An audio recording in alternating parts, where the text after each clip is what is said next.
Мындай жигиттерди жумуштан алыш керек. Вообще сени апарып камаш керек. Андай кыла турган болсоң. Канча жыл деп атам мен сизге, айтып атам ушу. Канча жыл? Уялбайсың ушуну караганда? Уялбайсың ушуну караганда? Эмнелеген жетекчисиң сен? Этият болуңуз. Жаш экенсиз, канчадасыз? 32-десиз, э? Жаш экенсиз, этият болуңуз. Чүтү мен сизди карап эле подозрение кыла баштадым. Мен көзүм эмеде, мындай сразу выявляю. Сиз капа болсоңуз бир сыра ишиңизди текшертип койбоймунбу? Уруксат бересизби? Камалып калсаңыз капа болбойсузбу? Давайте мы вас проверим. Все вот это пансионат я проверю сейчас. По десятки миллионов будете платить государству. Эй, сен асманды карап атасыңбы? Сен кантип айтып атасың 1,5 миллион деп? Ошо круговойду жасап койгонго 50 000 сом акча кетет. 50 000 сом. Каяктагы 1,5 миллион, Уялбайсыңбы? Тегерекчиликтин баарын. Уялбайсыңбы? Мен айтып атам сага, мына круговойдун ичин жасап койгонго. Курорттуу шаарыбыз Чолпон Атада өтө актуалдуу суроолордун бири болуп атат. Бул маселе боюнча биздин урматтуу президентибиз Садыр Кожоевичтин берген тапшырмасы бар. Ошо тапшырмасы аткаруусунун негизинде биз бул жерде силер менен чогулуп отурабыз. Бул негизинен Чолпон Ата жана Ысык-Көл районуна тийиштүү болот. Бир эле Чолпон Ата шаарына эмес, Ысык-Көл районуна тийиштүү болот. Ошондуктан ушул маселени сиздер менен талкуулап, чечимдерди кабыл алып, чечимдердин аткарылышын контролдошубуз керек. Эмне үчүн бул маселе мага жүктөлдү? Өзүңүздөр билесиздер, бизде көптөгөн жетекчилер, айрыкча жергиликтүү бийлик органдарынын жетекчилери берилген тапшырмаларды аткарбайт, же болбосо аткарылышын создуктурат, же болбосо инициатива кылып өздөрү чыгып бир жумуш аткарайын дебейт. Жалдырап эле карап отура беришет. Бая бизде бир макалдар бар. Бир нерсени түртмөйүнчө билбейт дегендей. Унчукпай карап отура беришет. Көрсө да көрмөксүн коюп өтүп кетишет. Бул эмне маселе? Бул негизги маселе Ысык-Көл районундагы пансионаттардынга баруучу жолдор, алар тротуарлар жана ошол жерге коюлган талаптар жана инфратүзүмдөрдүн бар жоктугун текшерүү жана ошону куруу. Мына өзүңүздөр билесиздер, баарыбыз эле ушул жерде кыргызстандыкпыз, баарыбыз Кыргызстан ичинде өсүп чоңойдук, билебиз Ысык-Көлдү. Бирибиз 20 жылда беребиз, бирибиз 30 жыл, бирибиз 50 жылдан бери билебиз Ысык-Көлдү. Ошо канча билсек, ошончо Ысык-Көлгө келебиз, көрөбүз. Билесиздер, Ысык-Көлгө келерде айрыкча мына трассадан бурулуп пансионаттарга жөнөгөн маалда пансионаттын жолдору талкаланган бардыгы. Тротуарлар жок. Машиналар кыйналат, кээ бирлеринен чаң чыгып жатат, кээ бирлеринен оюктар, мына ямалар болуп, машиналар талкаланып атат. Элдерге чыккандай ошол дем алган адамдарга дагы, жергиликтүү жашоочуларга дагы эч кандай шарттар жок. Бул нерсе бир күндө, 2 күндө же 5 күндө, 5 жылда эмес, ушул Ысык-Көл болгондон бери ушул проблема да. Ушул проблеманы эч ким чече да албай койду, жасай да албай койду, жана көңүл да бурбай коюшту да. Акыркы маалдарда туура 2-3 жылдан бери көңүл бурулуп келе жатат. Кээ бир пансионаттарга кеткен жолдор оңдолуп атат. Кээ бир жерлерде ушу жолдор курулуп атат, туура. Бирок эгерде биз ушул теп менен бара турган болсок, дагы бир 15-20 жыл күтүшүбүз керек да. Айтып атпайбы, бирөөнү түртмөйүнчө билбейт. Ошондуктан ушул маселени биз азыр колго алышыбыз керек тез аранын ичинде. Ысык-Көл районунун территориясындагы пансионатка барган, ар бир пансионатка барган жолдордун баары оңдолуп бүтүш керек. Тез аранын ичинде. Асфальтталыш керек. Баарында тротуарлар коюлуш керек. Керектүү жерлерге электр жарыктары коюлуш керек. Пансионаттардын тегереги айрыкча ошо көчө жагы толук бойдон жанагы көрктөндүрүү, жашылдандыруу, иретке келтирүү жумуштары менен жүргүзүш керек. Трассадан келген кайсы жол? Кем айыл өкмөтү башчысы? Мына трассадан келген жол кайсы жол? Курорт Сарой деп айтылат. Кандай? Курорт Сарой. Курорт Сарой көчөсү. Курорт Сарой көчөсү. Мына Курорт Сарой көчөсү менен келгенде эле ошол жердеги 3 бурчтукту көрдүңөр, Акыбалы кандай экен? Ошол жерден оңго кетет жол, мына Радуга, Барчын тарапка. Солго кетет жол, мына Айкөл, Тынчтык, Атлантис эмелер жагына турабы? Ошол жердеги мына 3 бурчук деп турабыз. Эми Круговой деп коелу. Круговойдун акыбалы кандай? Айлекөт башчысызбы? Кандай акыбалы? Начар. Качандан бери? Канча жылдан бери начар? Baştan beri. Башынан болгондо канча жылдан бери? Канча жылдан бери начар ошол жер? Baştan beri. Башынан болгондо канча жыл? Asfalt çok komşu da yaptı. Канча жыл деп атам мен сизге, айтып атам ошо. Канча жыл? Bir cağ olunca. Бери жагы 10 жыл. 10 жылдан бери бүгүнкүдөй акыбалда жатат, туурабы? Караган адам жок. Туурабы? Turar. Жанында болсо эң бай деген, кыйын деген пансионаттар бар. Радуга, Барчын, Карвен, Азия Палас деген. Туурабы? Turar. А сиз айлык канча жылдан бери иштеп атасыз? 24 hafta Naltan bölgeli. Канча жылдан бери иштеп атасыз, сурап 5 атам. yıl oldu. 5 жылдан бери иштеп атасыз. 5 жылдан бери иштеп атасыз. 5 жылдан бери ушул келип, ушул жерге бир түп гүл эгип койдуңузбу? İnisiyatif götürüp pançanat yetekçilerine söylüyor. Эмнече өзүңүз кылбайсыз? Эмнече өзүңүз кылбайсыз? Обязательно сизге келип туруп, Бишкектен келип туруп, же президент, же премьер, же дагы башкалар келип көрсөтүш керекпи? Yok. Эмнече кылбайсыз өзүңүз? Kurortluk yollarını bizim balanska körperlikte. Мен дагы бир жолу айтып атам сизге. Так, мына ушундай жерлерди карабашыңар керек эле. Карашыңар керек болчу. Бул бир эле сизге тиешелүү эмес, сиздин мисалыңызда мен башка бул жерде урматтуу айыл өкмөт жетекчилерине айтып атам. Угуп атасыңарбы? Ар бир курортко кеткен жолдордун инфратүзүмдөрүн жакшырткылагыр. Айыл өкмөттүн сизде бюджет барбы? Бар. Бюджетиңиз канча? 153 milyon. 153 миллион экен. Ушул Круговойду жасап койгон канча акча кетет? Так. 2 milyon. Сонун кылып тур, ушу Круговой сонун кылып жасап, гүлдөрдү эгип, бир 5-10 даракты эгип, сонун кылып, красивый кылып жасап койгон канча кетет? Asfalt менен где-то 2-3 milyon so'm ketedi. Кандай асфальт менен? Бул жердин асфальтын биз жасадык го мына. Круговойдун өзүнө канча акча кетет? Өзүнө. Давай асфальт у вас не будем спрашивать. Канча кетет акча? Так, 1,5 milyon. Сен асманды карап атасыңбы? Сен кантип айтып атасың 1,5 миллион деп? Ошо Круговойду жасап койгонго 50 миң сом акча кетет. 50 миң сом. Каяктагы 1,5 миллион, Уялбайсыңбы? Тегерек чектин барын. Уялбайсыңбы? Мен айтып атам сага, мына Круговойдун ичин жасап койгонго. Ошол жерге бир 100 гүл тигип коюш керек. Бир 10 чакты бак-дарак тигип коюш керек. Так. Сууну подводить этип коюш керек болду. Бир 50-60 миң сом айлык акча кетет. 50-60 миң сом кетет. А сен 1,5 миллион деп отурасың. 153 миллион бюджетиң бар экен. Уялбайсың ушуну караганда? Чын керек. Уялбайсың ушуну караганда? Эмне деген жетекчисиң сен? Район, көрдүңүзбү? Никакой требование жок. Талап жок. Жетекчилериңиз монтип отурат, 153 миллион бюджети бар, 153 миллион бюджети бар, 50 миң сомдук ушул жерде келип кеткен Круговой жасап койбойсуң. 50 миң сомго. Аны болсо 1,5 миллионго жасайм деп отурат. Демек бул чарбачыл эмес. Көзү ишке жетпейт. Мындай жигиттерди жумуштан алыш керек. Иштей турган. Жанын чыгарып, сууруп иштеп ошол жерде мамлекетке, элге кызмат кылам деген жигиттер иштеш керек. Сага окшоп 50 миң сомдукту 1,5 миллионго жасайм дегенде жигиттер иштебеш керек. Вообще сен апарып камаш керек. Андай кыла турган болсоң. Элдин акчасын ушул 1,5 миллион растрата кылам дей турган болсоң. Мындан кийин эми аз өтөбүз, мына центральный көчөнү полный жарыктандырабыз. Сонун кылып жарыктандырабыз. Макулбу? Ал эле эмес, мына ол жака түшкөн, пансионатка түшкөн көчөлөрдү жарыктандырабыз. Ага да убактыбыз жетет. Ошол жасаңыздар, отуруңуздар. Архитектуранын башчысы.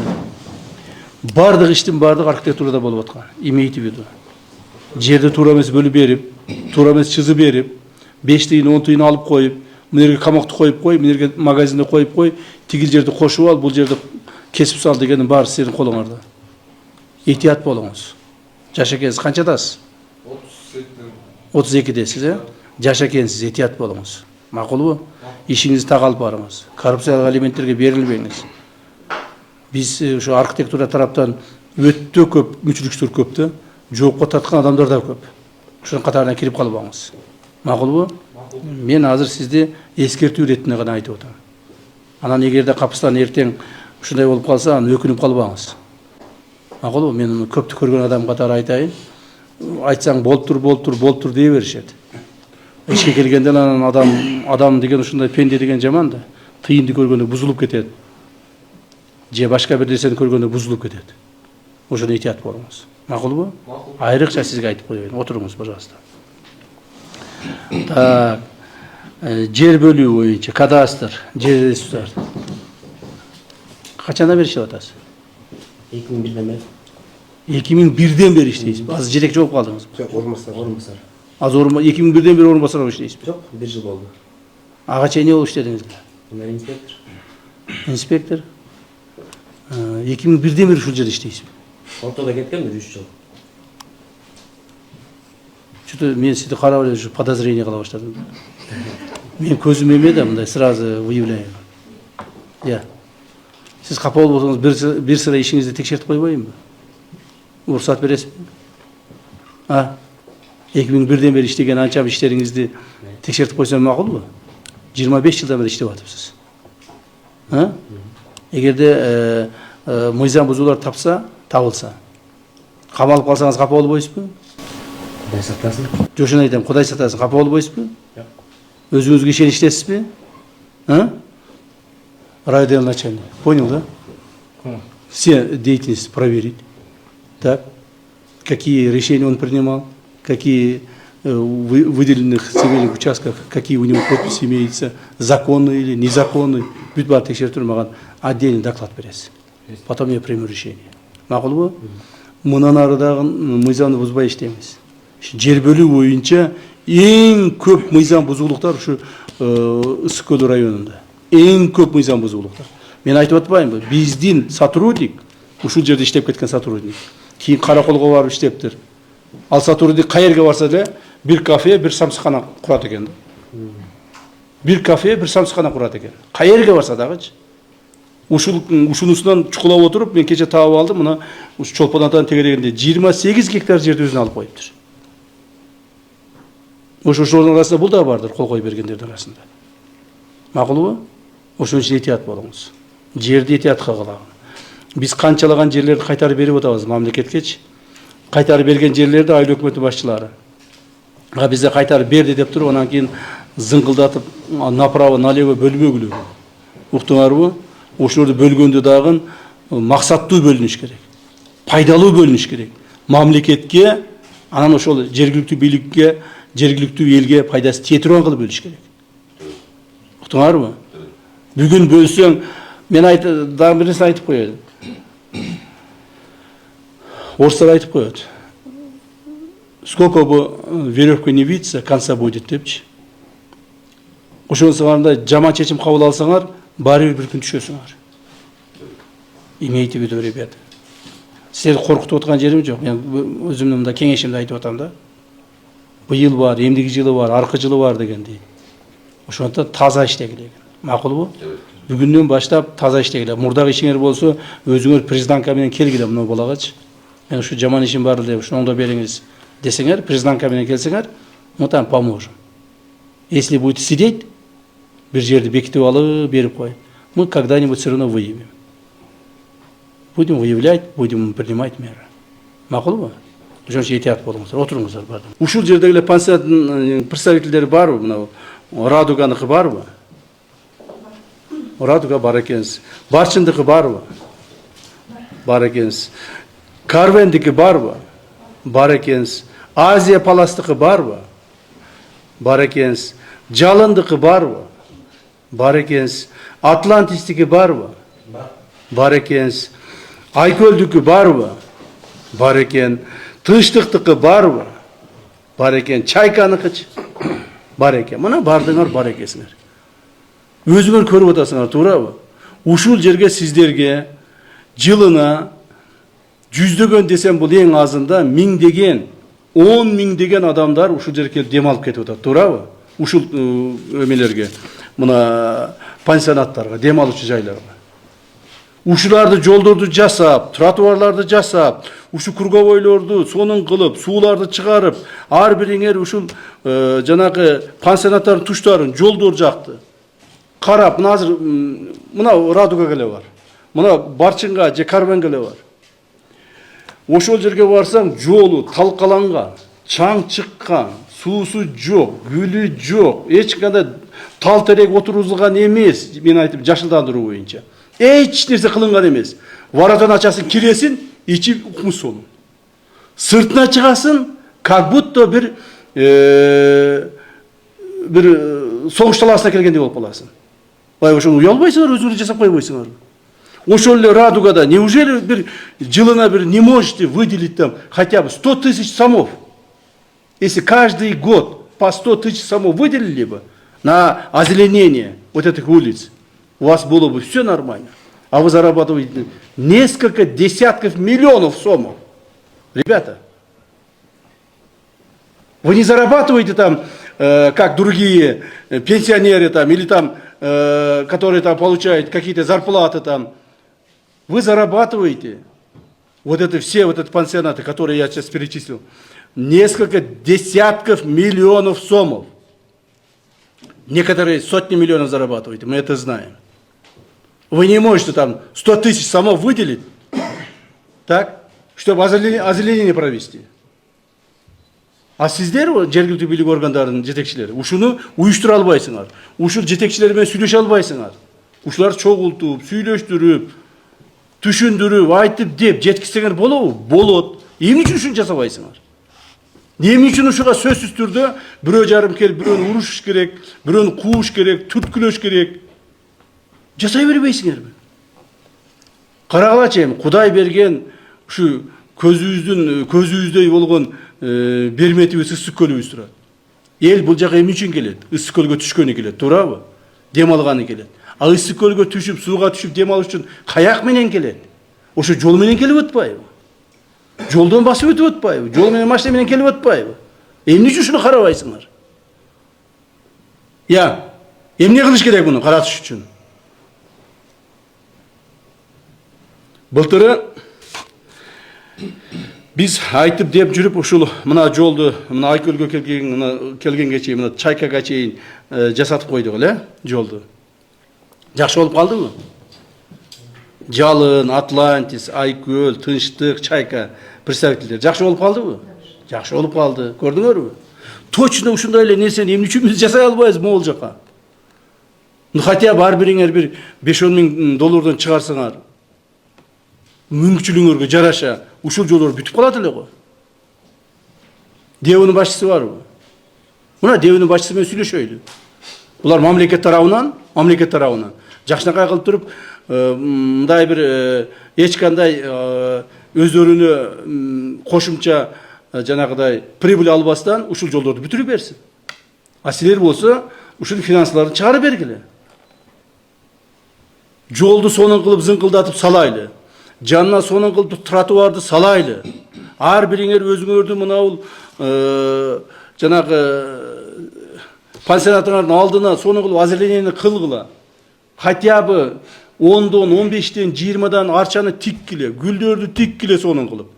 Так, 2-ден 3-тен отургучту коюп койгула. Келген адамдар эшикте мен 1-2 пансионатты көрдүм, баратаңар жабып, адамдар баарды жүктөрү менен эшикте колдорунда кармап турушат.